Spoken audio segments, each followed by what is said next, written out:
ఉమ్మడి మహబూబ్నగర్ జిల్లాలో విష జ్వరాలు విజృంభిస్తున్నాయి. అన్ని ప్రాంతాల్లో కూడా ప్రభుత్వ ప్రైవేట్ ఆసుపత్రుల తేడా లేకుండా విష జ్వరాలతో రోగులతో నిండిపోతున్న పరిస్థితి ఉమ్మడి పాలమూరు జిల్లాలో కనిపిస్తుంది. ఇక మహబూబ్నగర్ జిల్లా కేంద్రం విషయానికి వచ్చేసి జిల్లా కేంద్రంలో ఉన్నటువంటి ప్రభుత్వ జనరల్ ఆసుపత్రిలో కూడా రోగుల సంఖ్య రోజు రోజుకు పెరిగిపోతుంది. ఇప్పటికే ఓపీ కూడా పెరిగిపోతున్న పరిస్థితి కనిపిస్తుంది. ప్రతిరోజు నిత్యం 300 నుంచి 350 వరకు కూడా ఓపీ కొనసాగుతున్న పరిస్థితి కనిపిస్తుంది. ఇప్పటికే దాదాపుగా విష జ్వరాలతో అన్ని ప్రాంతాలు ప్రభుత్వ ప్రైవేట్ ఆసుపత్రులు తేడా లేకుండా రోగులతో కిక్కిరిసిపోతున్న పరిస్థితి ఉమ్మడి పాలమూరు జిల్లాలో కనిపిస్తుంది. ఇప్పటికే మహబూబ్నగర్ జిల్లాల విషయానికి వచ్చేస్తే 104 డెంగ్యూ కేసులు నమోదైన నేపథ్యంలో కూడా పరిసర ప్రాంతాలపైన కూడా ఇప్పటికే వైద్య శాఖ అధికారులు కూడా పూర్తి స్థాయిలో అప్రమత్తమై అక్కడ ఉన్నటువంటి అపరిశుభ్రంగా ఉన్నటువంటి ప్రాంతాలను కూడా గుర్తించి అక్కడ ప్రత్యేకమైన వైద్య శిబిరాలను ఏర్పాటు చేసిన పరిస్థితి కనిపిస్తుంది. మొత్తంగా చూసుకుంటే ఈ నెల రోజుల్లోనే దాదాపుగా 60 వరకు కూడా డెంగ్యూ కేసులు నమోదు కావడంతో ఒకవైపు వైద్య శాఖను కూడా ఆందోళన చెందుతున్న పరిస్థితి కనిపిస్తుంది. ఉమ్మడి పాలమూరు జిల్లాలో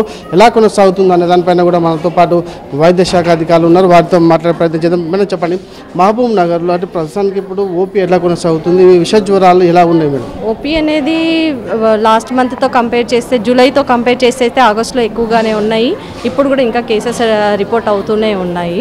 వైరల్ ఫీవర్స్ కానీ డెంగ్యూ కానీ ఎక్కువగానే ఉన్నాయి. మొత్తంగా చూసుకుంటే ఓపీ ఎలా పెరుగుతుంది? ప్రతిరోజు రోగుల సంఖ్య రోజు ఎలా ఉంటున్నది, ఓపీ సంఖ్య రోజు ఎట్లా ఉంటుంది? ఓపీ సంఖ్య అనేది ఓపీ ఇంకా రన్ అవుతూనే ఉంది. కంపేర్ చేస్తే అయితే వారం రోజుకైతే ఓపీ పెరుగుతూనే ఉంది. 2 or 3 కేసెస్ ఎక్కువగానే వస్తున్నాయి ఒక రోజుతో ఒకటితో కంపేర్ చేస్తే. ప్రస్తుతం ఇప్పుడు డెంగ్యూ కేసులు నమోదై ఉన్నాయి. ఇక్కడ అడ్మిట్ 5 కేసెస్ ఉన్నాయి ఫీమేల్ వార్డులో. 12 కేసులు నమోదైనట్టు తెలుస్తుంది. అంటే ఓన్లీ ఫీమేల్ వార్డులో 5 కేసెస్ ఉన్నాయి. ఇంకా ఐసీయూ మేల్ వార్డు అంతా కలిపి 12 కేసులు. ఈ నెల రోజు అంటే జనవరి నుంచి ఇప్పటిదాకా ఎన్ని డెంగ్యూ కేసులు నమోదైండో అప్రాక్సిమేట్? జనవరి నుంచి ఇప్పటిదాకా దాదాపుగా 80-90 కేసుల వరకు నమోదయ్యాయి. అంటే మీరు రోగుల సంఖ్య వస్తున్న నేపథ్యంలో ఎలాంటి చర్యలు చేపట్టారు? అంటే ప్రత్యేకమైన వార్డులు ఏర్పాటు చేశారా? వారికి ఎలాంటి డెంగ్యూకి అనేది సపరేట్ వార్డు ఉండింది. డెంగ్యూకి వైరల్ ఫీవర్స్కి సపరేట్ వార్డు ఉంది. వాళ్ళని సపరేట్గానే ట్రీట్ చేస్తున్నాము. ఫీవర్ కేసెస్ అన్నీ సపరేట్గా ఉంది.